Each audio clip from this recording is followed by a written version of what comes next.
Well, I have a wonderful electronic invention I want you to see.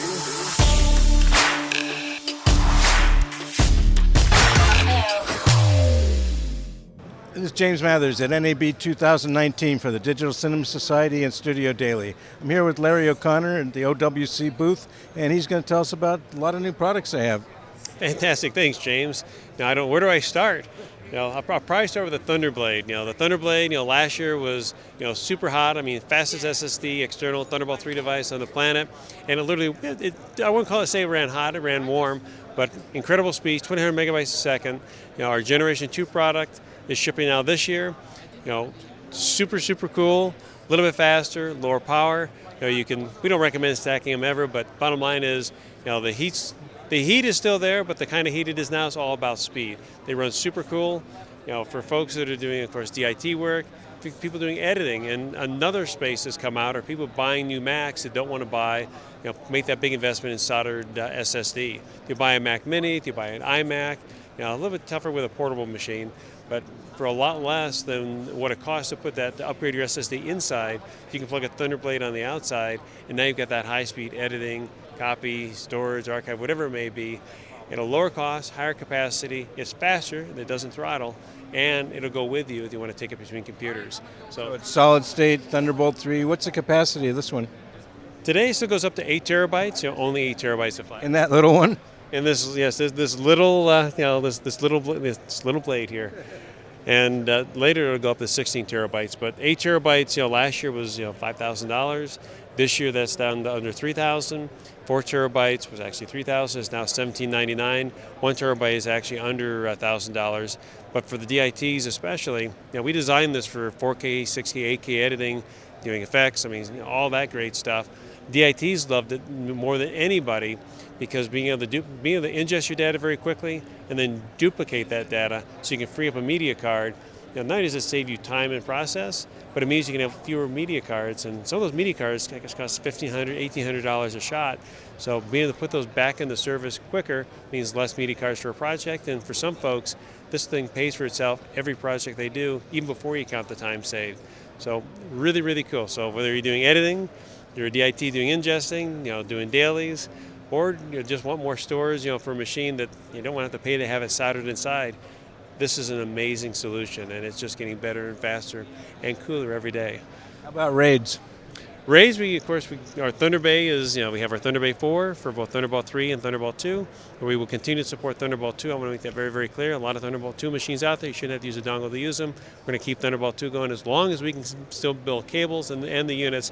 We will support Thunderbolt 2. Our Thunderbay 6 is only Thunderbolt 3. But this product goes up to 84 terabytes. The 4-bay Thunderbay 4 goes up to, only goes up to 54 terabytes. Say only. So, of course, with all that big capacity, you do need a good RAID engine, and we have SoftRaid. SoftRaid will go into version 6 this year. Version 6 brings full APFS support. It brings RAID 6. It can have dual parity, which is kind of nice. It also brings full encryption capability. So really amping up SoftRaid. And another super cool fun thing, we know a lot of environments are mixed, have both Macs and PCs rolling with them. Whatever part of the workflow may be Mac or PC, SoftRaid now is being released for Windows, and SoftRaid for Windows will let you take your Mac volume, take the volume, I should say, your SoftRaid Mac system, plug into a PC, and still have full accessibility to your RAID. So we're making SoftRaid interoperable between both Windows and Mac. No longer is it just Mac or just PC. You're going to have the best RAID in the world on both Mac and PC. And it even works with other manufacturers' drive, right? You can SoftRaid will manage all your storage. Absolutely. SoftRaid, in addition to providing really high performance RAID capability, it does incredible drive monitoring. It does predictive failure. It'll tell you the drive is going south way before it even gives you an indication it's going south.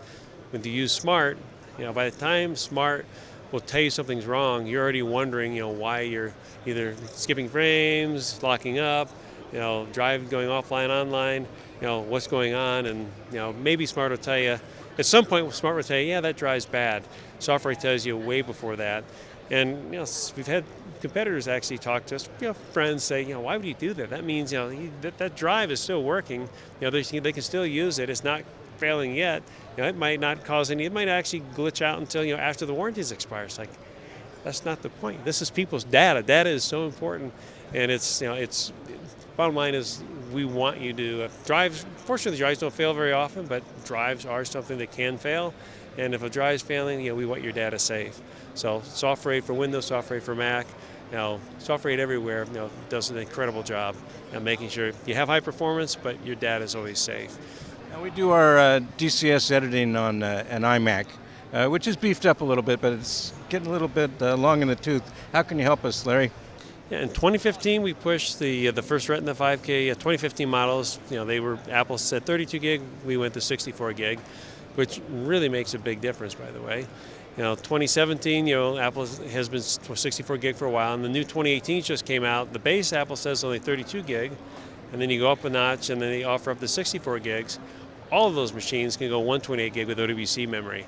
And with 128 gigs in there and those hot new processors, those are in the new video cards, the video capabilities you can get in that machine. It's not quite an iMac Pro, but it is pretty damn close and at an incredible price point. So with OWC memory, you can go up to 4 times what Apple offers at the factory to really unleash what the latest iMac Pros can do with their video, with their new processor technology, the whole 9 yards. And we go into the iMac Pro, it was implied, it's kind of like Apple sort of did, and I haven't looked close. I haven't seen the identifier personally yet, haven't had a chance to take a close look, but back in 2012, when they made some minor modification, some changes in the base to the Mac Pro, suddenly they called it the Mac Pro 2012. And people have been calling the new iMac Pro, or rather the old iMac Pro, a 2019 iMac Pro because of the 256 gigabyte memory upgrade, so to speak, now that they brought out support for 256 gigs. We've been waiting for 256 gigs since that machine first came out. The chipset actually can support up to 512. They have 4 slots. That's a little challenging. But our first customers for memory upgrades back in early 2018, after that machine shipped, had the option from us to buy 264s or 432s. A lot of people opted to go with 264s. At that time, the OS was a limiter, did not support 256, but these customers were upgrade ready, and now they're taking advantage of 256 today. So no matter when you bought your iMac Pro, it will go to 256 gigabytes, and OWC has been upgrading iMac Pros through a turnkey program, through a dealer network, and for those who are comfortable doing so, with DIY kits where you can cut that sucker open and upgrade your memory. The memory is the only thing inside that machine that you can remove and replace without voiding your warranty. Now, if you break anything, you void the warranty too.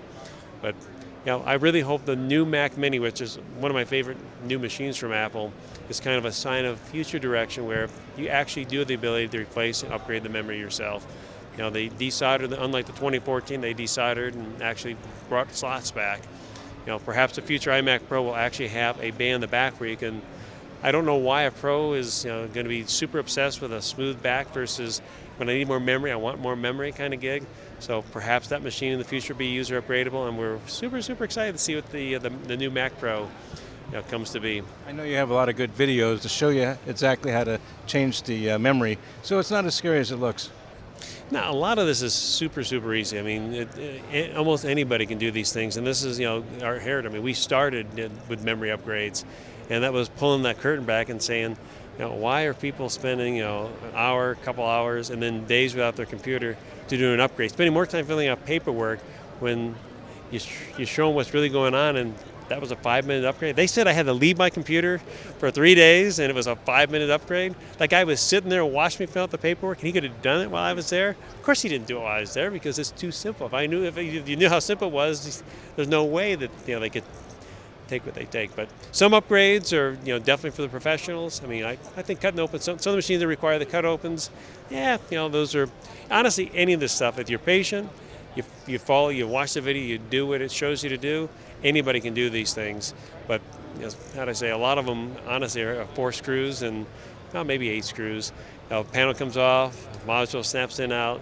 It's super, super simple. You can put a light bulb in, you can upgrade memory, upgrade your hard drive, replace a drive with an SSD, put a video card in, replace a battery, do all these things that can make your computer a lot better, and even better than buying new.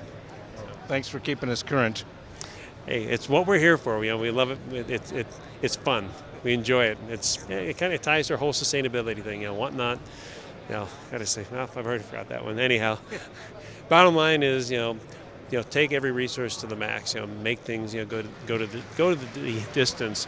Resources are finite. It's how we're going to consume resources, but the more efficient, the better we are at using those resources, the further everything goes. And you can take these Macs really far, and we're really glad to be a part of doing that.